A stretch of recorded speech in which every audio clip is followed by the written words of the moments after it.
سڵاو ڕێز بۆیەوە بینەرانی خۆشەویستی تەلەڤیزیۆنی کۆمەڵا بە یارمەتی هاوڕێیانی هاوکارم هاتوومەتەوە خزمەتتان بۆ پێشکەشکردنی گەشتی هەواڵەکانی سەر لە بەیانی ئەمڕۆی چوارشەممە. سەرەتا سەردێڕی چەند هەواڵ. کۆبوونەوەی هاوبەشی خانە نشینکراوان لە کرماشان. لە سێدارەدانی سێ بەندکراو لەوانە دوو ژن لە زیندانی ئیلام. گیان لە دەستان و برینداربوونی 5 کرێکار لە شنۆ و دوو شاری دیکەی ئێران. دەست بەسەرکردنی 45 هاوڵاتی کورد لە مانگی ڕابردووی زاینی. گیانبەختکردنی سێ معالیم لە خۆی. خۆپێشاندانی کوردانی ئەوروپا دژ بە داگیرکاریەکانی تورکیا لە ڕۆژاوای کوردستان. دەست بەسەرکردنی 20 ئاوارەی ئەفرینی و کوژرانی دوو هاوڵاتی لەلایەن تەحریری شام. و مانگرتنی کرێکارانیەکانی سالس لە پاڵاوگەی گازی جەم لە ئاسەلویە.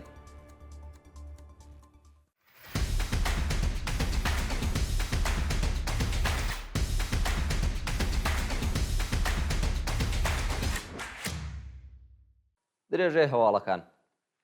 کۆبوونەوەی هاوبەشی خانە نشینکراوان لە کرماشان. ڕۆژی سێشەممە سێنزەی سەرماوەزی 1403 هەتاوی خانە نشینکراوانی بەشە جیاجیەکانی کرماشان بە کۆبوونەوە لە بەردەم سندوقی خانە نشینی خوازیاری جێبەجێکردنی داخوازیەکانیان بوون. خانە نشینکراوانی ناڕازی بە بەدەستەوەگرتنی پلاکارد و وتنەوەی دروشت، خوازیاری زیادکردنی حەقدەست بە پێی ڕێژەی هەڵاوسان، پێدانی مەزایە براوەکان، هاوسانسازی حەقدەست، دابینکردنی بیمەی تەکمیلی و چاکسازی لە ژیان و معیشەتیان بوون. لە سێدارەدانی سێ بەندکراو لەوانە دوو ژن لە زیندانی ئیلام. بەیانی ڕۆژی سێشەممە سێنزەی سەرماوەز. سزای سێدارەی سێ بەندکراو لەوانە دوو بەندکراوی ژن لە زیندانی ناوەندی ئیلام جێبەجێکرا. بە پێی زانیاریەکانەوە سێ بەندکراوە لە سێ دۆسیەی جیاجیادا هەریەکە و بە تۆمەتی کوشتنی بان قەست بە ئیعدام مەحکوم کراون و تەنیا ناسناوی یەکێکیان کە بریتیە لە حەسەن بەیگی بۆ ڕای گشتی ئاشکراکراوە. یان لە دەستان و برینداربوونی 5 کرێکار لە شنۆ و دوو شاری دیکەی ئێران. ڕۆژەی سێشەممە سێنزەی سەرماوەز 5 کرێکار لە شارەکانی شنۆ، سەمنان و ئەلیگودەرز بەهۆی نەبوونی ئیمەنی شوێنی کار تووشی ڕووداو هاتوون و بۆ هۆیەوە سێ کرێکار گیانیان لە دەستاوە و دوو کرێکاری دیکەش بریندار بوون. بە پێی راپۆرتەکان چەند ڕۆژ لەمەوبەر کرێکارێکی خەڵکی شنۆ بە ناوی ڕەشید لە کاتی کارکردندا لە بەرزایی بەربۆتە خوارەوە و ڕۆژی سێشەممە بەهۆی قورسی برینەکانی لە نەخۆشخانەی ورمەیە گیانی لەدەستداوە.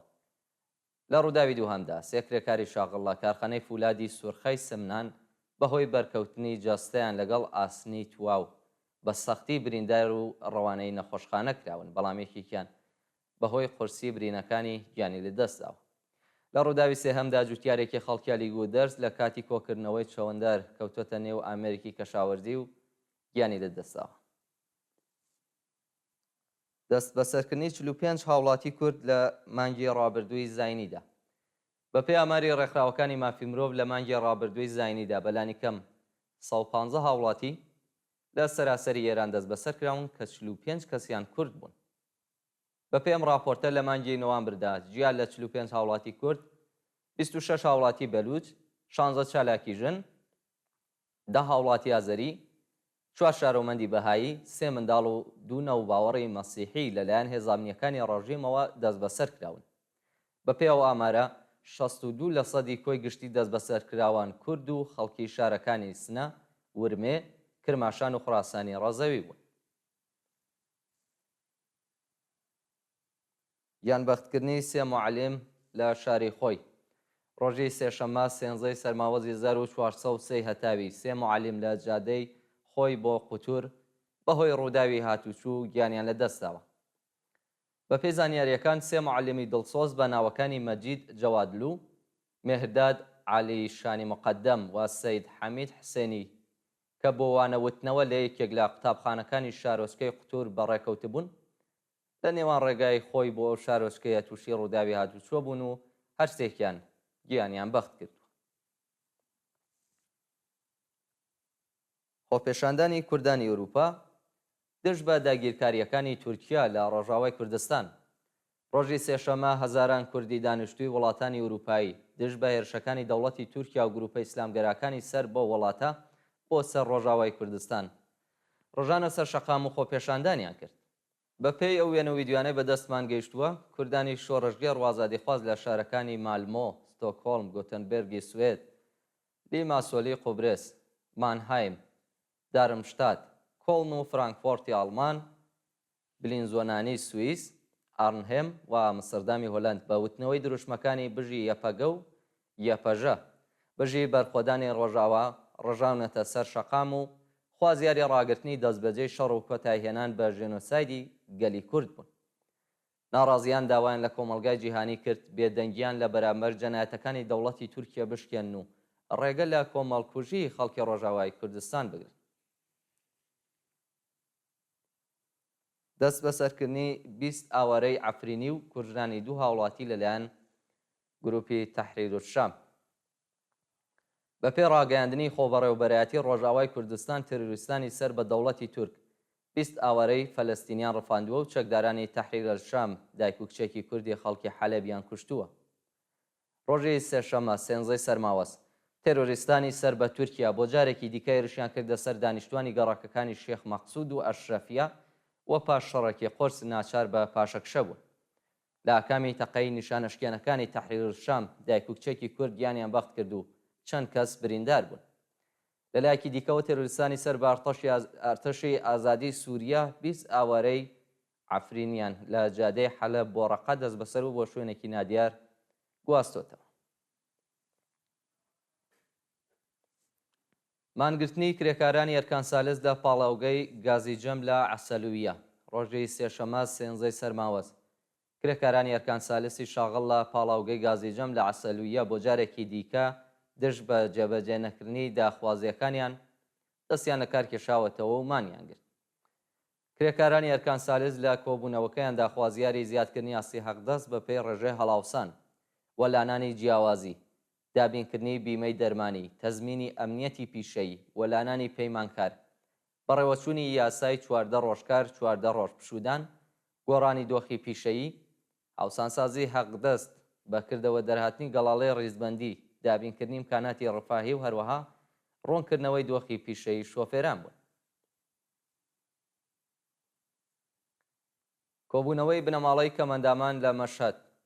ڕۆژی سێشەمە 13 سەرماوەست بنەماڵەی کۆمەڵێک لە قوتابیانی کەمەندام لە بەردەم ئوستانداری خوراسانی ڕۆزەوی لە شاری مەشهەد کۆبوونەوە. بەپێی راپۆرتەکان بنەماڵەی قوتابیانی کەمەندام لە ئاست دابینەکردنی سرویسی هاتوچۆ بە ڕۆڵەکانیان ناڕازین و دەڵێن کە ئەرکی ئامۆزش و پەروەرش و بێهزیستیە کە ئیمکاناتی پەروەردە بە ڕۆڵەکانیان دابین بکات. لەلایەکی دیکەوە ژمارەیەک لە کەمەندامانی ساری بە کۆبوونەوە لە بەردەم ئیدارەی بێهزیستیە و شارە خوازیاری زیادکردنی یارمەتی مانگانە و دابینکردنی ئیمکاناتی ڕەفاهی و دەرمانی بوون. 45مین هەفتەی کارزاری نابۆ ئیعدام لە ئێران. ڕۆژی سێشەمە بەندکراوانی سیاسی لە 25 زیندانی ئێران بۆ 45مین هەفتەی بەردەوام دژ بە سزای ئیعدام مانیان گرت. مانگرتووان لە بەیاننامەیەکدا وێڕای ئاماژەپێدان بە ڕۆژی خوێندکار چوونە سەرەوەی ئاماری ئیعدامەکان لە ئێرانیان بە ترسی حکوومەت لە سەر هەڵدانی کۆمەلگا وەسف کرد و ڕاگەیاندنی یاسای عیفاف و حیجاب لە سێدارەدانی بەندکراوان و سەپاندنی سزای سێدارە بەسەر چالاکانی مەدەنی ناتوانێت ڕێگە لە خەباتی خەڵک بۆ گەیشتن بە ئازادی و بەرابەری بگرێت. خەڵکی ئازادیخوازی ئێران هیچیان بۆ لە دەستان نییە و وێڕای هەموو کێشە ئابووری کۆمەڵایەتی و سیاسیەکان بوێرانە درێژە بە خەبات دەدەن و پشتیوانی لێ یەکتر دەکەن. دیداری چالاکانی سنفی و کرێکاری لەگەڵ بنەماڵەی ئیسماعیل گرامی. ڕۆژی سێشەمە 13 سەرماوەز 1403 هەتاوی کۆمەڵێک لە چالاکانی سیاسی، سنفی، کرێکاری و مەدەنی سەردانی بنەماڵەی ئیسماعیل گرامی چالاکی کرێکاری بەندکراو لە زیندانی ئێڤینیان کرد و پشتیوانی خۆیان لەو بەندکراوە سیاسیە و بنەماڵەکەی دووپات کردەوە. ئیسماعیل گرامی لە دوو پەروەندەی جیاجیادا دادگایی کراوە. لە پەروەندەی یەکەمدا بە 20 میلیۆن تمەن جەریمەی ماڵی و لە پەروەندەی دووهەمدا بە 1 ساڵ زیندانی تعزیری محکوم کراوە. ئێستا 4 مانگ بە سەرکاتی بەندکرانی ئەو چالاکە کرێکاریە تێپەڕ دەبێت و بنەماڵەکەی نیگەرانی دۆخی تەندروستی ناوبراو. دەست بەسەرکردنی 8 شارۆمەند لە چابەهار و پاکدەشت لە ڕۆژانی ڕابردوودا 4 هاوڵاتی بەلوچ لە چابەهار و 4 شارۆمەندی خەڵکی پاکدەشت لەلایەن هێزە ئەمنیەتیەکانەوە دەست بەسەر کراون. بەپێی راپۆرتی ڕێکخراوەکانی مافی مرۆڤ 4 شارۆمەند کە ناسناویان ئاشکرا نەکراوە لەلایەن ئیدارەی تەڵاعاتی پاکدەشتەوە بە تۆمەتی سیخوڕی بۆ دوژمنان و هاوکاری لەگەڵ یەکێک لە حەزبە نایارەکانی ڕژیم دەست بەسەر و بێسەروشوێن کراون. لەلایەکی دیکەوە 4 شارۆمەندی بەلوچ بە ناوەکانی بێهروس دینارزەهی، مهران گونجەتی، مێهرداد گونجەتی و زاهد پەرەشی لەلایەن ئیتلاعاتی سوپای پاسدارانەوە لە شارستانی چابەهار دەست بەسەر کراون. ڕۆژی ڕابردوو فیلمی دانپێدانانی زۆرە ملەی مێهران لە میدیاکانی ڕژیمدا بڵاو کراوەتەوە. وا دوایین هەواڵمان سەبارەتە بە هاوسەنگی بودجەی تەبلیغاتی حەوزەی عیلمیەی قۆم لەگەڵ حەقدەستی 800,000 کرێکار.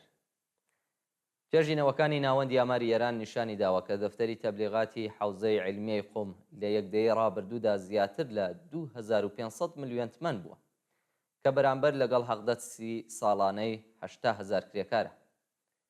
بە لە بەرچاوگرتنی نرخی تەوەڕۆم بەهای ڕاستەقینەی بودجەی دەفتەری تەبلیغاتی حەوزەی عیلمیەی قۆم تەنیا لە ساڵی 1403دا بە 7 ملیارد و 600 ملیۆن تمەن دەگات.